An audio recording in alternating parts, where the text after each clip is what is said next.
유대아 최고의회 앞에서 담대하게 아브라함의 이야기로 설교를 시작한 스테판은요, 이제 요셉의 이야기로 설교를 이어가요. 지금 스테판이 유대아 최고의회 앞에 지금 붙들려서 신성모독이라는 누명을 쓰고 있어요. 그런데 그 상황에서 스테판은 어떻게 담대하게 설교를 한다고요, 그들에게. 자, 요셉의 이야기는요, 형제들의 배신으로 시작이 됩니다. 형제들의 배신. 자, 9절을 제가 한번 읽어볼게요. 족장들이 요셉을 시셈에서 이집트로 팔아넘겼습니다. 하지만 하나님이 그와 함께 하셨습니다. 지금 스테판이 요셉 이야기로 설교를 하는 겁니다. 지금 설교. 자, 형제들의 배신으로 요셉의 이야기를 꺼냈는데요, 여기서 족장들이라고 해요. 족장들, 이것은 문자적으로는 그 조상들입니다. 그 조상들, 누구를 말하겠어요? 아브라함의 약속을 소유하고 있는 그 족장들, 야곱의 아들들, 요셉의 형제들을 의미하는 거죠. 창세기 37장 3절부터 4절을 보면 이렇게 증언을 합니다. 이스라엘은 그 어느 아들보다도 요셉을 더 사랑했다. 늦둥이였기 때문이다. 그래서 긴 겉옷을 하나 멋지게 만들어 주었다. 형들은 아버지가 형제들 가운데서 그 누구보다 요셉을 더 사랑하는 것을 보고 요셉을 미워했다. 그래서 그에게 곱게 말할 수 없었다. 아버지의 지나친 편애와 요셉의 남다름에 대한 형들의 시기는요, 결국 요셉을 은 20에 이집트로 가는 상인에게 팔아넘겨버리죠. 요셉은 그렇게 팔려가요. 요셉의 기구한 인생이 시작된 거죠. 형제들의 시기, 배신, 그리고 이 버림받음, 그렇게 시작된 요셉의 이집트행은요, 정말 가혹합니다. 사실 이런 인생도 없을 거예요. 형제들에게 배신당하고 심지어 그 형제들의 손에 팔려가고 거친 인생이 될 수밖에 없는 환경과 상황에 놓인 거죠. 제가 아무리 봐도 만약 우리 중 누가 요셉과 같은 위치에 놓여 있으면 아마 굉장히 거친 인생이 될 거예요. 어떻게 제정신으로 살 수 있겠어요? 하지만 스테판은요, 굉장히 중요한 이야기를 합니다. 뭐라고 말해요? 9절에 보면 하나님이 그와 함께 하셨습니다. 자, 이게 지금 스테판이 말하고 싶은 거죠. 최악의 상황에 처한 요셉 곁에 하나님이 계셨다. 하나님이 계셨다. 그리고 형들에 의해 팔려온 그 이집트에서도 하나님은 요셉과 함께 하시잖아요. 하나님과 함께 하시죠. 하나님은 가나안 땅에만 계시다는 그 유대인들의 생각을 지금 단번에 깨트려 버리는 거죠.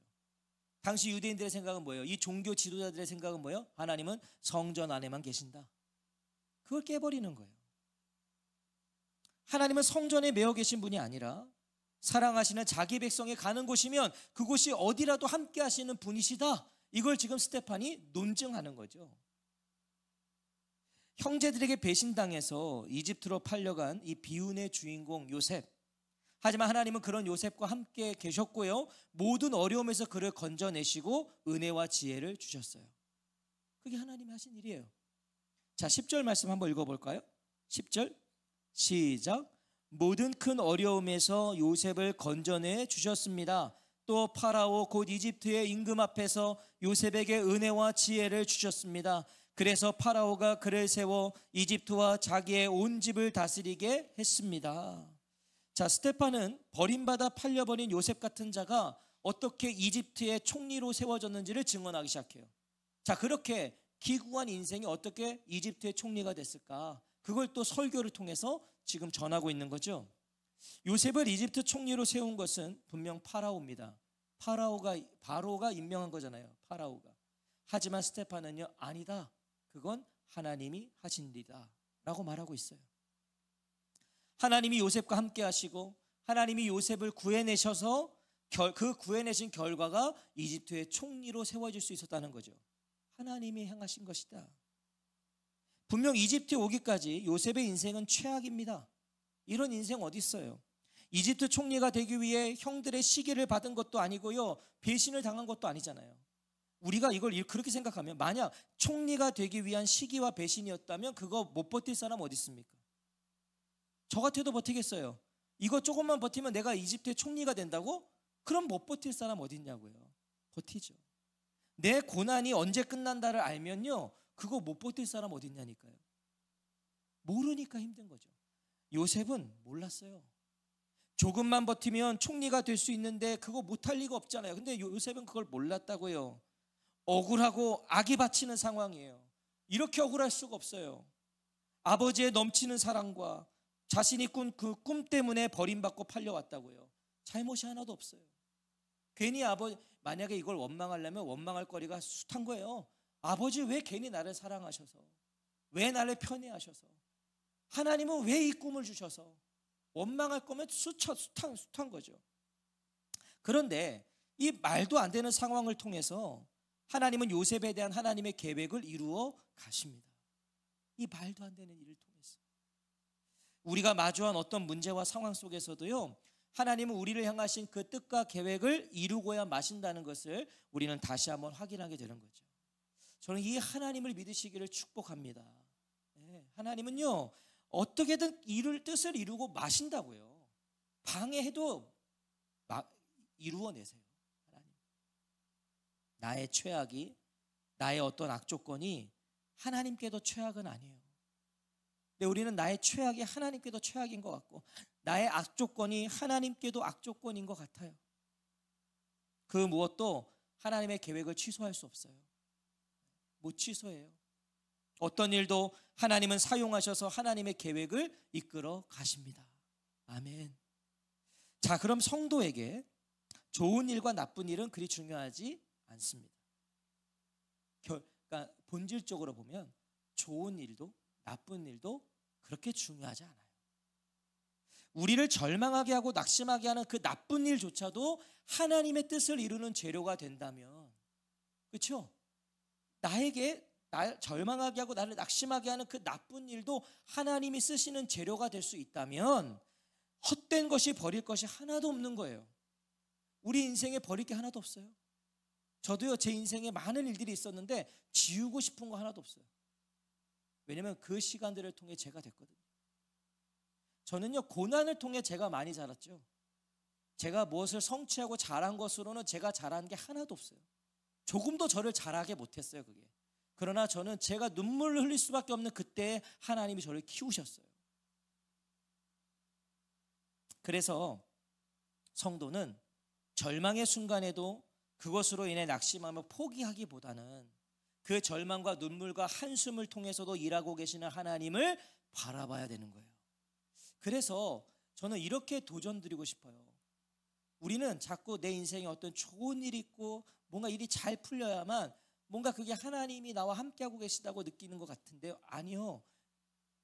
내 인생에 뭔가 어려움이 닥쳐 있고 뭔가 안 풀리고 있고 뭔가 답답해요. 그때 저는요, 사실 저는 개인적으로 그때 하나님을 더 기대합니다. 저는 그때 하나님을 기대해요. 뭔가 지금 문제가 산적해요. 저는 그때 하나님을 기대한다는 거예요. 아, 하나님 일하실 때구나. 하나님 일하실 때. 자, 그게 스테판이 가르쳐주는 요셉의 신앙이라고요. 창세기 45장 5절에 보면 이렇게 말씀합니다. 그렇지만 저를 이리로 팔아 넘겼다고 해서 지금 너무 괴로워하거나 스스로에게 화내지 마십시오. 생명을 보존해 주시려고 하나님이 형님들의 앞서 저를 보내신 것이니까요. 이게 요셉이 한 말이잖아요. 하나님이 나를 형들보다 먼저 보내신 거다. 창세기 50장 20절에서도 형님들이 뜻하신 것은 저를 두고 나쁜 일을 하는 것이었지만 하나님이 뜻하신 것은 그것을 좋은 일로 바꾸시는 것이었습니다. 그래서 오늘 보시다시피 많은 사람의 생명을 보존해 주셨습니다. 이게 크리스천 아니겠습니까? 하나님이 함께 하심을 아는 자만이 할 수 있는 고백이죠. 하나님이 나와 함께 하신다. 자, 11절부터는요, 스테반은 하나님이 왜 요셉을 이집트의 총리 되게 하셨는지, 자, 그러면 왜 이집트의 총리로 요셉을 세우셨는지 그것을 증언하기 시작하는데요. 단순히 요셉의 총리 등극이 하나님의 뜻이었을까요? 하나님이 그냥 요셉을 그냥 이집트의 총리 세우는 게 그냥 하나님의 계획이었을까요? 그렇지 않을 거예요. 그걸 통해 이루고자 하시는 하나님의 계획이 있는 거죠. 단순히 그를 출세시켰다가 아니라 그를 그 자리에 놓으신 뜻이 있다. 계획이 있으시다. 그걸 지금 이제 설교하는 거예요. 하나님의 때로 우리를 우리의 열심과 노력 이상의 과분한 자리로 인도하실 때가 있죠. 네, 내가 한 것보다 더 많은 것을 주실 때가 있어요. 자, 그때 자만하거나 착각하면 안 되죠. 그게 하나님의 복이라고 여기면서 안주하고 만족해서도 안 된다는 거예요. 근데 우리는요, 대부분 그래요. 우리는 대부분 어떤 게 성취되면 굉장히 만족하면 이제 안주하기 시작합니다. 아니요. 그 자리로 나를 이끄실 때는요, 하나님의 뜻과 계획이 있는 거예요. 나를 거기에 놓으실 때는 이유가 있어요. 이유가. 그래서 더 겸손하고 더 조심해야 되는 거예요. 그러니까 선줄로 알 때 넘어질까 조심하라. 바로 그거잖아요. 하나님의 뜻을 이루라고 놓은 건데 거기서 내 뜻을 펼쳐간다? 넘어지는 거예요. 이제. 조심해야 돼요. 하나님이 그 자리에서 나에게 원하고 요구하시는 것이 있어요. 그래서 정말 깨어있는 크리스천은요, 내가 어느 자리에 놓여졌어요? 내가 어떤 걸 누리게 됐어요? 그때 더 기도하는 거예요. 하나님, 무엇을 원하십니까? 하나님이 하시고자 하시는 일이 있어서 우리를 그 자리에 두시는 거예요. 그러면요, 우리가 놓인 자리는 그 어디든 소중한 자리입니다. 저는 이 믿음이 있는 목사예요. 내가 어디에 지금 있으면 거긴 다 소중한 자리예요. 하나님이 두신 거예요. 저에게는요, 삶이 되는 교회의 이 저의 자리가 가장 소중한 자리예요. 저는 아무도 안 부러워요. 진짜로. 제가 큰 교회 목사님들 부러워할 것 같으세요? 하나도 안 부러워요. 하나도. 왜냐면 저는 여기도 과분하거든. 저는 진짜예요. 전 여기가 과분해요. 저에게. 저는 너무 소중해요. 성도님들의 그 자리도 굉장히 소중한 자리예요. 그 자리에 나를 놓으신 하나님의 뜻을 아는 거, 그리고 그 하나님의 뜻이 이루어지는 것이 더 중요한 거죠. 그러니까 우리가 불평하고 불만하고 원망하기 전에 거기에 나를 놓으신 자리임을 알고 소중히 여기면서 하나님의 뜻이 이루어지기를 바라는 거예요. 이게 중요한 거예요. 자, 이렇게 요셉이 이집트의 총리로 세워진 그때에 극심한 흉년이 이집트와 가나안 온 지역에 찾아와요. 자, 이게 진짜 하나님의 타이밍이죠. 요셉을 총리로 세우신 이유가 있는 거예요. 그를 거기에 놓으셨을 때 흉년이 찾아왔다. 11절 한번 읽어볼까요? 11절 시작. 그때 온 이집트와 가나안에 기근이 닥쳐서 대단히 큰 어려움이 생겼습니다. 우리 조상들은 배를 채울 음식을 구하지 못하고 있었습니다. 자, 여기서 음식은요, 동물을 위한 사료입니다. 여러분, 이 음식이 우리가 먹는 음식이 아니라 동물 사료를 말하는 거예요. 어느 정도의 흉년이었는지 우리에게 가르쳐 주는 거죠. 이때 흉년은 이 정도였어요. 가나안의 족장들이요, 가축 사료로도 배고픔을 채울 수 없을 만큼 지금 심각한 기근이 찾아온 거예요. 가축 사료도 없는 거예요. 그거라도 먹으려고 그랬는데. 창세기를 통해 우리는 이때 어떤 일이 일어났는지를 알고 있죠. 이집트와 가나안 온 땅에 임한 이 흉년은요, 7년 동안의 큰 풍년 후에 일어난 거예요. 먼저 풍년이 있었어요. 7년 동안 엄청난 풍년이 있고 그 다음에 흉년이 왔어요. 하나님은 꿈을 통해 이걸 파라오와 요셉에게 미리 가르쳐 주셨어요. 풍년 후에 흉년이 올 거다. 이걸 가르쳐 주셨다고요. 파라오로 하여금 꾸게 하신 그 꿈을 요셉이 해몽하게 하심으로 이집트에 찾아올 흉년을 대비하게 했어요. 그게 요셉이 한 일이에요. 하나님이 다 하신 거예요. 풍년의 때에 여분의 식량을 모아서 저장함으로 기근의 때에 모든 사람들을 위한 식량을 준비하게 한 것이죠. 그래서 요셉이 더 인정받게 된 거잖아요. 자, 그리고 결과적으로 이것을 통해 요셉은 가족들과 상봉하게 됩니다. 이 일을 통해서. 자, 12절 13절 읽어보겠습니다. 시작. 야곱은 이집트에 식량이 있다는 말을 듣고서 처음으로 우리 조상들을 거기로 내보냈습니다. 두 번째로 보냈을 때 요셉이 자기의 형제들에게 알려졌습니다. 그래서 요셉의 친족 관계가 파라오에게 드러났습니다. 형제들과 제외한 요셉은요, 사람을 보내 아버지 야곱과 온 친족을 이 이집트로 데리고 오게 합니다. 다 데려오게 해요. 14절이죠. 요셉이 형제들을 보내요 자기의 아버지 야곱과 친척을 모두 모셔오게 했습니다. 그 수는 75명이었습니다. 그리고 창세기 15장 13절은요, 이 모든 일이 아브라함에게 예언된 하나님의 주권적 계획의 하나였다라고 증언합니다. 이게 다 하나님의 계획이었다. 요셉과 가족들의 상봉조차도 하나님의 그 그림 속에는 이미 다 그려져 있었다. 이 말씀을 해요. 창세기 15장 13절을 읽어볼게요. 여호와께서 아브라함에게 말씀하셨다. 똑똑히 알아두거라. 너의 후손이 자신의 땅이 아닌 데서 나그네로 살며 사람들을 섬기고 사람들이 그들을 괴롭힐 것이다. 400년 동안 그럴 것이다. 이 모든 그림 안에 있었어요. 스테판이 유대아 최고의회 앞에서 그들에게 전하고자 했던 메시지는 뭘까요? 스테판은 지금 이 사내들인 공회 앞에서, 유대아 최고의회 앞에서 지금 뭘 전하고 싶었을까요? 스테판은 요셉을 통해 예수님을 증언하고 싶었던 거예요. 예수님. 요셉에 대한 형제들의 시기. 자, 이것은 예수님에 대한 당대 유대인들의 시기를 의미하는 거죠. 그러니까 요셉과 예수님을 같이 보시면 돼요. 요셉은 예수님의 예표인 거예요. 그들에 대한 시기는 예수님도 똑같이 유대인들의 시기를 받으셨어요. 요셉의 형제들의 그 시기심으로 요셉을 이집트에 팔지만 요셉은 하나님이 함께 하심으로 이 이집트를 다스리는 총리가 됩니다. 자, 그리고 요셉은 형제들을 용서하죠. 자, 스테판이 예수님의 이름을 전혀 언급하고 있지 않지만 지금 예수님의 예자도 나오지 않아요. 그의 설교에는. 하지만 이것은 예수님과 유대인 사이에 있었던 일, 매우 유사해요. 요셉의 이야기는. 박해를 하지만 하나님이 함께 하셔서 하나님은 그를 높이셨어요. 이 유대아 최고의회도요, 이 요셉의 이야기를 설교를 들으면서 계속 예수님이 떠올랐을 거예요. 그게 스테판의 의도였으니까. 자신들이 요셉의 형제의 자리에 있고 예수님은 요셉의 자리에 있었거든요. 자신들이 끊임없이 그를 시기했거든요. 그를 박해했거든요. 그를 팔아 넘겼거든요. 결국 십자가에 그를 죽였죠. 스테판은요, 예수님이 당하신 고난과 배척을 요셉이 당한 고난과 배척으로 증거하고 있는 거예요. 요셉의 이 모습이 너희가 못 박은 예수와 똑같지 않느냐. 요셉의 이야기를 통해서 유대아 최고의회의 죄악상을 고발하고 있는 거예요. 자, 스테판의 설교를 보세요. 우리는 그의 메시지를 통해 예수님이 어떤 분이신지를 알 수 있습니다. 예수님 어떤 분이신가? 9절 10절 우리 다시 한번 읽어볼까요? 9절 10절입니다. 시작. 족장들이 요셉을 시셈에서 이집트로 팔아넘겼습니다. 하지만 하나님이 그와 함께 하셨습니다. 모든 큰 어려움에서 요셉을 건져내 주셨습니다. 또 파라오 곧 이집트의 임금 앞에서 요셉에게 은혜와 지혜를 주셨습니다.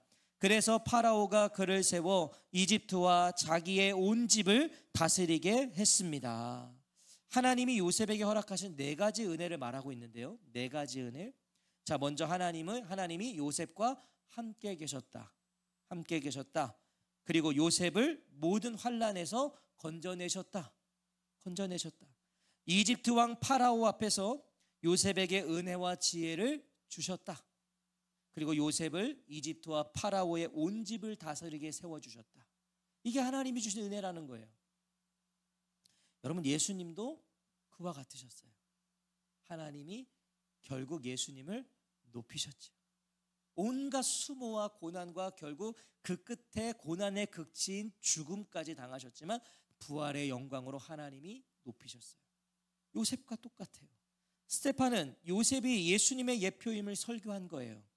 자, 이런 스테판의 담대함 부럽지 않으세요? 여러분, 사내들인 공회, 유대아 최고의회는 당시에 그 앞에만 서면 그 누구도 입도 뻥끗 못하는 곳이에요. 누가 감히 거기서 예수를 말할 수 있겠어요? 심지어 그 예수를 말해서, 복음을 말해서 신성모독죄라고 이제 곧 돌에 쳐 죽을 수도 있는 그 위치에 있으면서도 어떻게 이렇게 담대할 수 있었을까? 그는 지금 자신에게 호의적인 복음을 사모하는 자들에게 설교하고 있는 게 아니에요. 정말 모두가 매섭게 그를 노려보고 있었어요.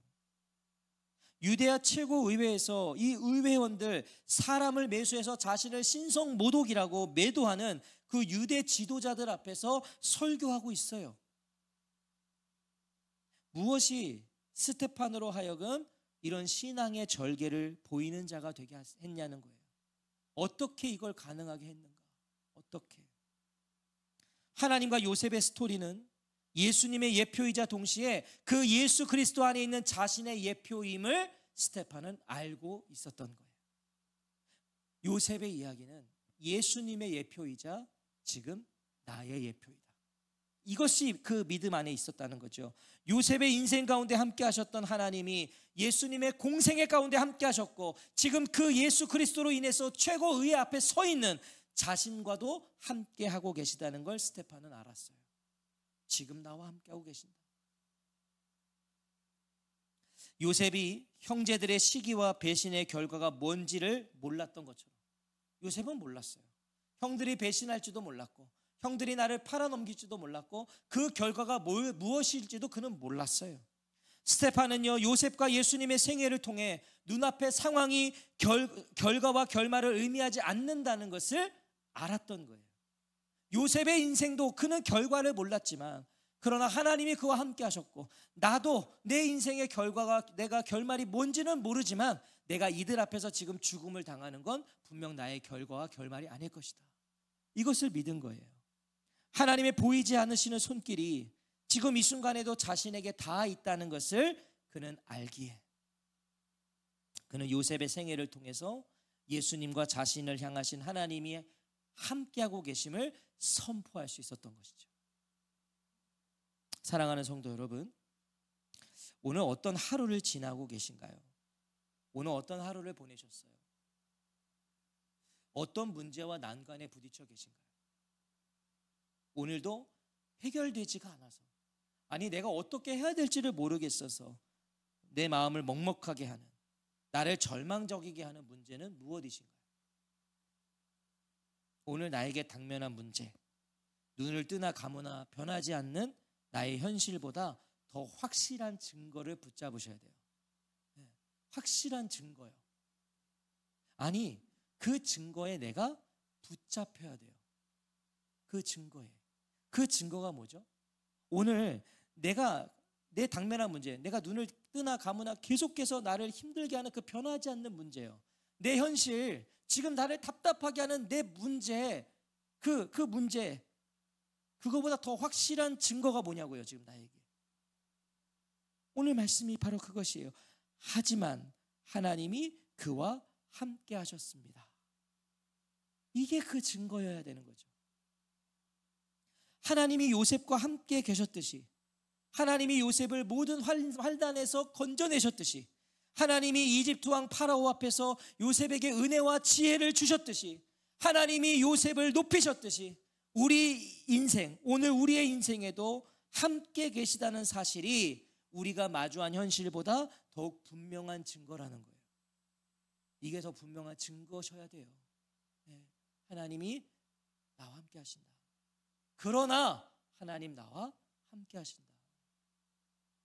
우리의 문제에, 우리의 고난에, 우리의 아픔과 어려움에 하나님은 개의치 않으시고 당신의 뜻을 이루어 가시는 거예요. 여러분 진짜 그렇지 않으세요? 내 문제에 하나님이 매이셔요? 내 문제에 하나님이 일하지 못하세요? 그럼 하나님이 아니에요. 개의치 않으신다니까요. 내 상황 속에 개의치 않으세요. 고난도 쓰세요. 아픔과 상처도 쓰세요. 저는 그 하나님이 너무 좋아요. 고난을 쓰시는 하나님, 상처도 쓰시는 하나님, 문제와 어려움 위에 우리를 세우고 만들어 가신다고요. 저는 오늘 이 밤에 그 하나님을 믿으시기를 축복합니다. 우리 손에 쥐어지는 모든 재료들을 통해서 하나님은 우리로 사랑하시는 아들 예수 그리스도를 닮아가게 하시는 거예요. 오늘도 힘들고 어려운 시대와 시기를 우리가 지나고 있지만 그런 저와 성도님들이 다시 일어나 걸어갈 수 있는 이유가, 오늘 나의 문제는 여전하지만 나는 지금 너무나 버거운 삶을 살아가고 있지만 오늘 내 마음 한켠에는 정말 이따만한 돌덩이 같은 게 그냥 나를 누르고 있는 것 같지만 그럼에도 내가 다시 일어나 걸어갈 수 있는 이유가 다른 그 무엇이 아니라 잘 되겠지, 해결되겠지, 이런 막연한 그 무엇이 아니라, 하지만 하나님이 그와 함께 하셨습니다. 하나님이 나와 함께 계시다는 이유였으면 좋겠어요. 내가 다시 일어날 수 있는 이유가, 오늘도 내가 괜찮다라고 말할 수 있는 이유가 하나님 나와 함께 계신다. 이게 우리의 유일한 이유였으면 좋겠어요. 오늘 이 밤에 그 하나님을 다시 만나시기를 축복합니다.